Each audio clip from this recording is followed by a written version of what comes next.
Hey, welcome back. Simon Lees here. Hope you've recovered from Christmas. I'm going to do another video kind of carrying on from what I did last week to do with EQ.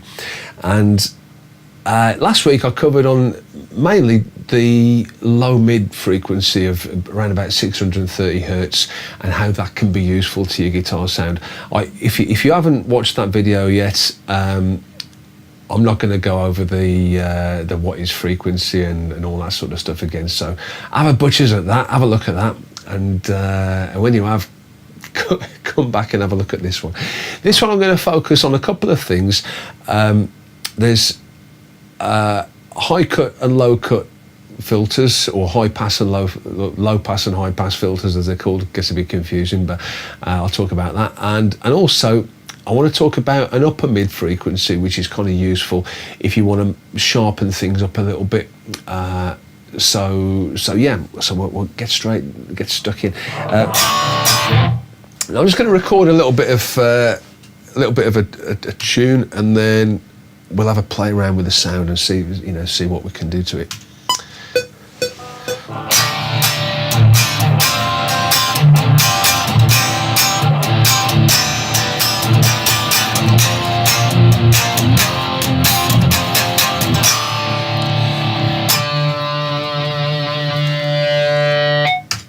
Okay, so that's the riff we're gonna sort of play around with. Cool.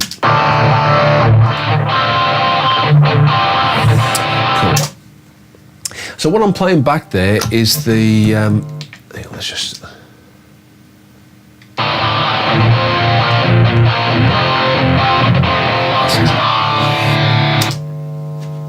Let me just see if I can get rid of that buzz. That's a bit annoying.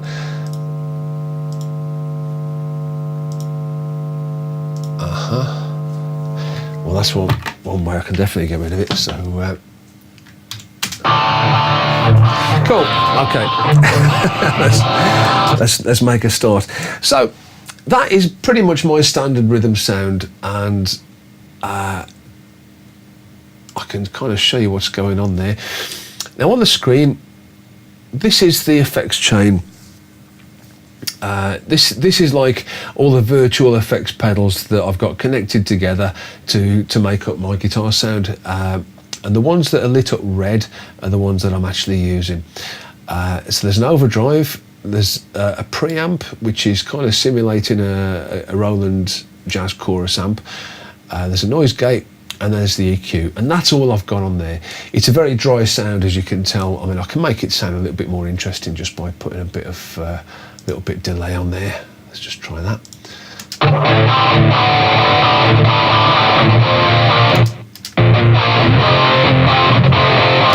So yeah, it just makes it sound a little bit more interesting. Now then, if I just want to kind of take the EQ off altogether for now and just see what it sounds like.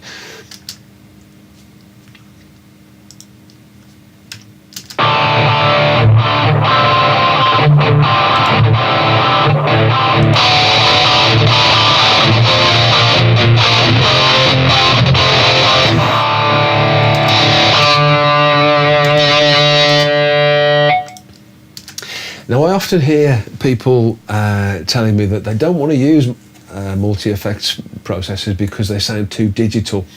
Now, I think this is what they're talking about. When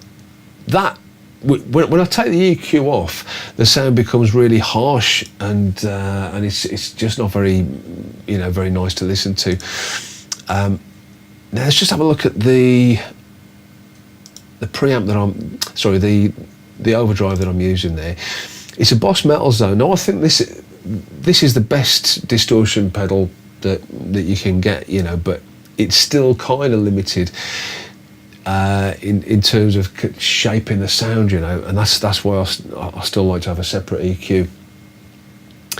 What I like about the Metal Zone is it's got plenty of crunch. I can get the notes to ring as long as I want, so there's plenty of sustain on there. And you get a good amount of separation between the strings, especially when I'm playing chords and things. So I use this Metal Zone for everything, you know, whether I'm playing metal, blues, you know, ballads, whatever, you know. It's just a really flexible kind of sound. But as you can tell, when I turn the EQ off,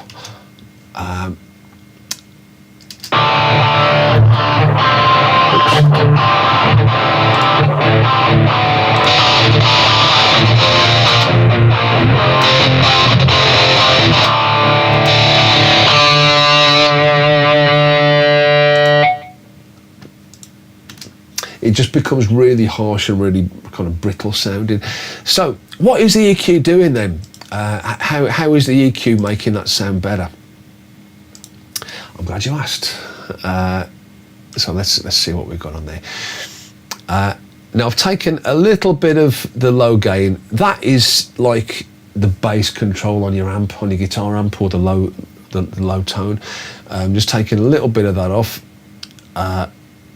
I'm also cutting the low mid, which at the moment I've got set to 800 hertz, so it's a little bit higher than what I was talking about last week, but it's in the same ballpark, you know. So it's what that does, it stops it sounding, it stops the guitar sounding boxy, and it gives me a good amount of separation between the strings, so you can kind of tell the individual strings. The high mid is set to 4 kilohertz, and so I'm just wondering if I can kind of scroll down this a little bit.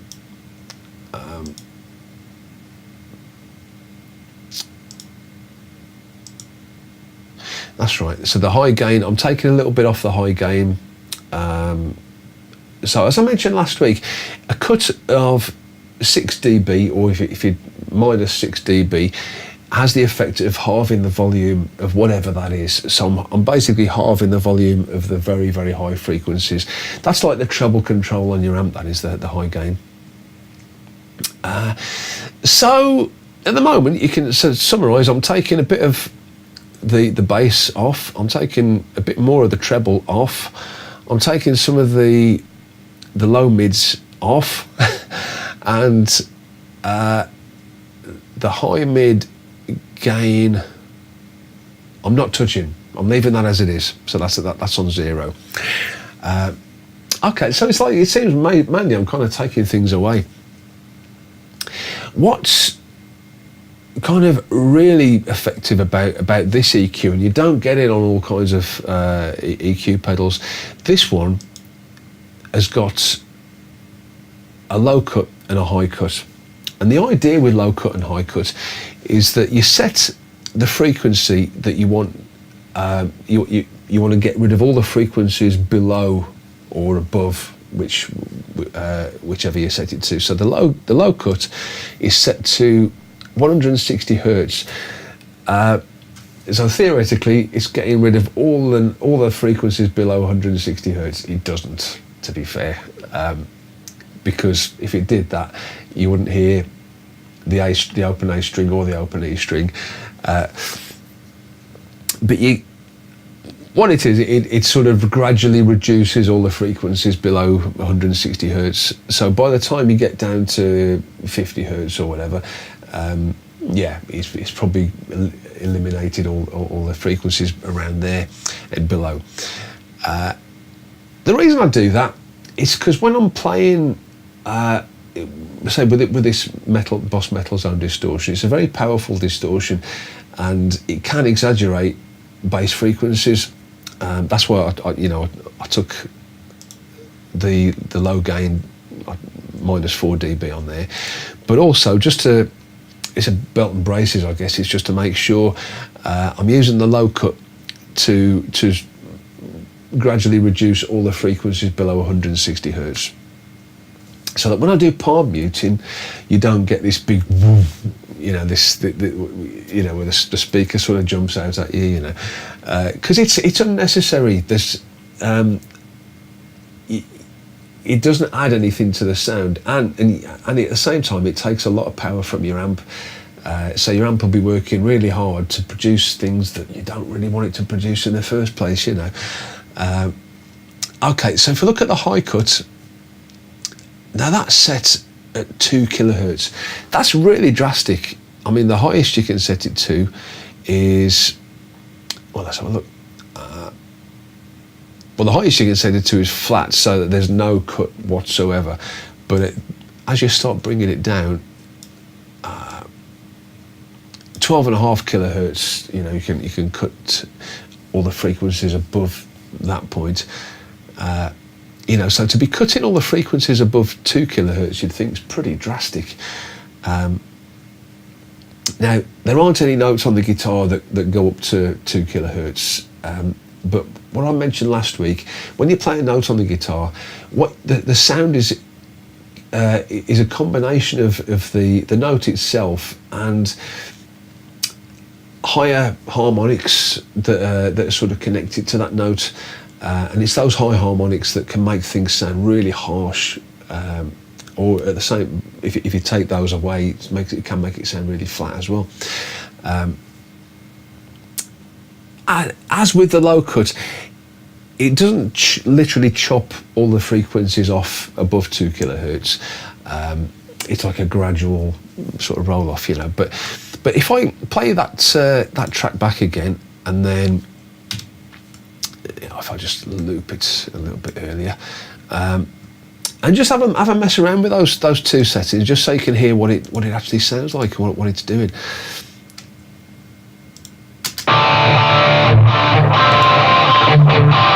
So if I do the low cut first, now I've taken that off, so the low cut isn't working now, and it's straight away it's made the sound quite stodgy. So let me just put the loop on there so it keeps going. Especially when I'm doing the dampened things on the low strings. And if I take that up to its maximum, which is 800 hertz, so now it's getting rid of all the frequencies below 800 hertz. It sounds kind of boxy, it's got rid of all the bass. And it's not a very nice sound really, but as I sort of gradually lower it down, so at 250 hertz, that's not too bad. So I'm getting rid of all the frequencies below 250 hertz, so I'm reducing them. I like to have a little bit of bottom end, so I'm gonna lower it down a little bit more. So 200 hertz, yeah, let's get in there. I tend to settle at 160 because to me that's got enough bass. So when I do palm muting, it's still powerful. It's not a weak, weedy sort of sound. So that's for the low cuts. So if I play around with the high cuts, if I take that up to its maximum,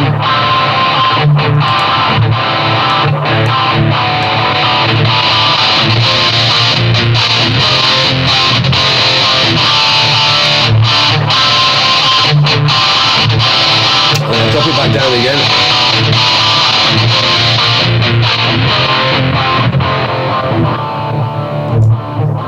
So now I've got rid of all the frequencies above 630 hertz, which is basically most of them. And you can see it's all the sharpness has gone. You know, it's a very dull sort of sound. There's a bit of bass there, which is interesting.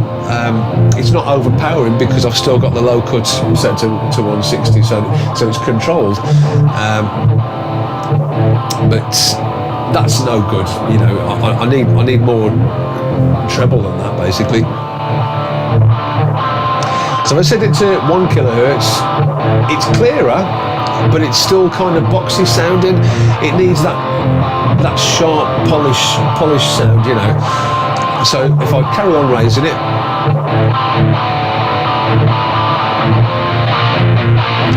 so at 1.6 kilohertz it's getting there. Yeah, that sounds quite nice. So yeah, I mean, I'd be tempted to leave it at 1.6 kilohertz.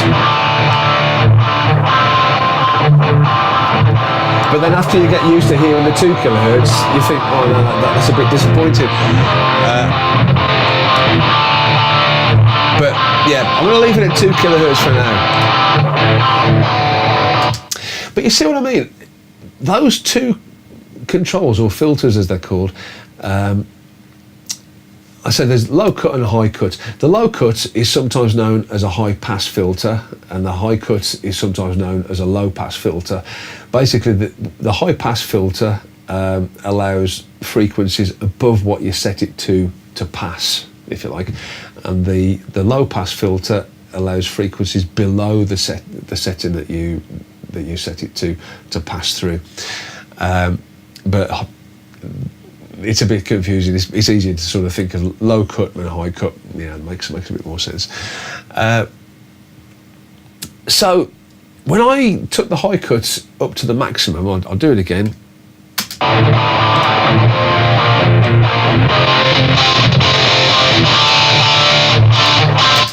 It sounds really harsh. You know, it's brought all those nasty high frequencies back. It's what, you know, what people call, so, oh, it sounds too digital. You know, it doesn't sound digital, it just sounds rubbish. You know, it's just not a very good sound. So the high cuts is probably the most important control on the EQ in a way, because it tames the distortion pedal that I'm using, and it just makes the sound more usable, you know. You know, so at the moment, you know, it's terrible. But say if I bring that back down to 2 kilohertz,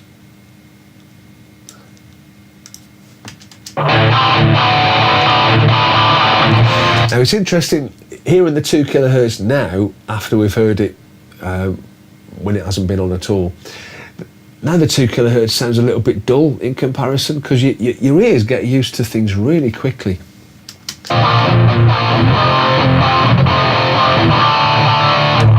So how do you test it? What I do, I like to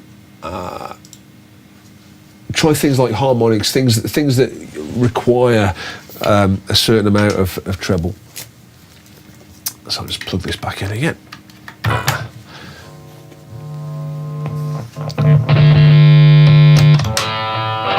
Now, if you watch my earlier video about leads and plugging the amp end in second, you know, plug in the guitar in first and then the amp, yeah, I just completely ignored that. But but at bedroom volumes, it's all right. It's okay. So whilst that's plugged in, I'm now going to change, or I'm now going to try sort of.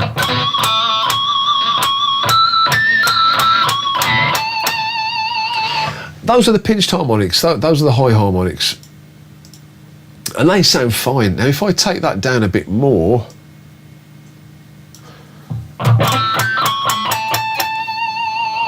in fact if I take it down all the way, now that's too dull, you know. You can I mean, I'm still getting the harmonics okay, but it sounds dull, you know. There's almost like a fuzz, like a fuzzy edge to the sound. It's almost like it's got a pillow over it. So at 1 kilohertz, that's getting better, but it's still got that kind of fluffy, fuzzy thing, you know. If I take it up to 160,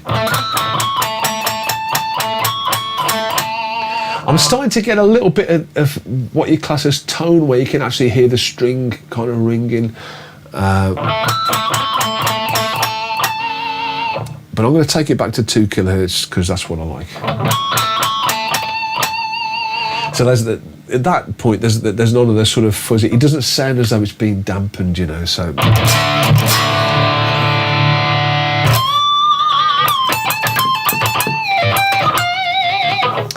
I mean, again, if I sort of take it back down again.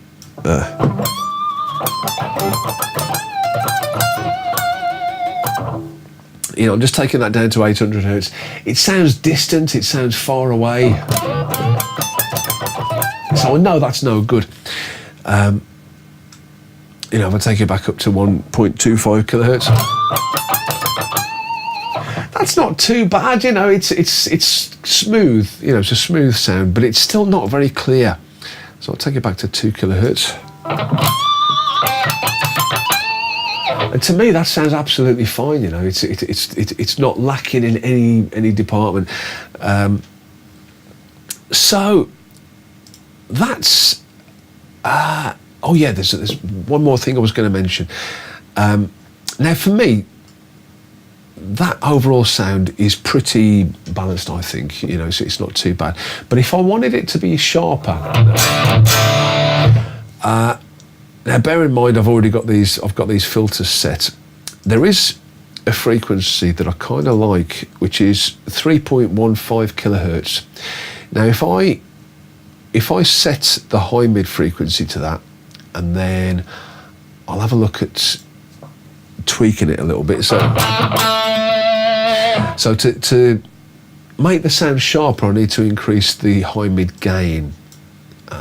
So if I do that to +6, so it has sharpened it up. You know, it's brought it a bit more forward. It's a bit more in your face.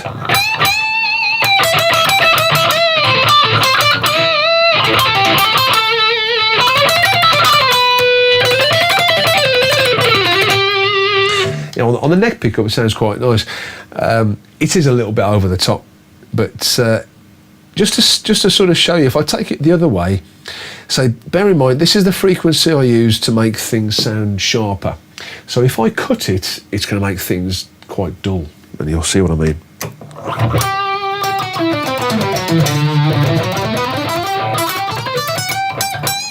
You know, it's taken the edge off. You know, it's taken too much edge off, I think. So I put that back to 0, which is how I normally have the high gain set. High mid gain.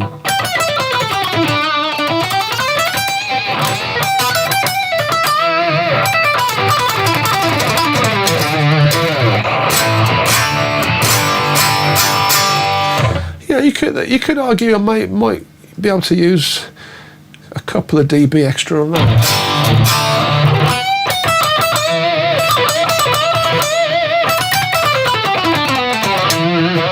You know, so that's not too bad. I'm going to keep it at 0. I'm going to kind of stick to what I know.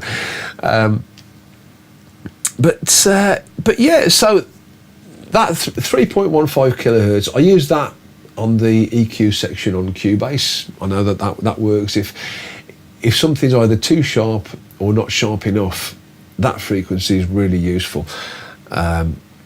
You know, I can sort of use that to sort of boost it to make things sharper, or cut it if things are too sharp. And you do that using the gain control, you know. So yeah, so to summarise, some of the Boss distortions, I mean, I use the Metal Zone. The Boss distortion, like the orange one, or there's the hyper metal or the heavy metal pedal. They're all quite extreme distortion pedals, and I think on their own they tend to sound a bit too much. They're a bit over the top. But when you use the EQ to sort of tame them and take off a little bit of the bottom end, so when you're doing your, you know, your sort of palm muting, you see that was controlled. You know, it didn't sound like it was over the top.